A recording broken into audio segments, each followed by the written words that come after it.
Hi friends, అందరైతే అన్నం తిన్నారా? నేనైతే ఇప్పుడే తింటున్నా. మా కర్రీ వచ్చేసి ఈరోజైతే పప్పు, కందిపప్పు. పొద్దునైతే టిఫిన్ చేసిన కదా, మధ్యాహ్నం అయితే అన్నం తింటున్నా. కందిపప్పు టమాటా పచ్చడి నిన్న సాయంత్రం చేసిందైతే, ఇట్లనే ఎగ్ కూడా వేసుకున్నా. మీకు ఎంతమందికి ఎగ్గు పప్పు కలుపుకొని తినడం ఇష్టమో కామెంట్ చేయండి. నాకైతే పప్పు కూర వండుకున్నప్పుడు ఖచ్చితంగా ఎగ్గు వేసుకొని తినాలనిపిస్తుంది. ఉన్నప్పుడు తింటా, లేనప్పుడు అయితే తినకుండా తింటా.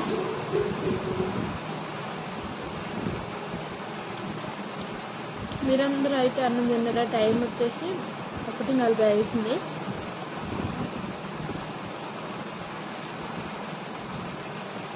మీరేం కర్రీ చేసుకున్నారు మరి?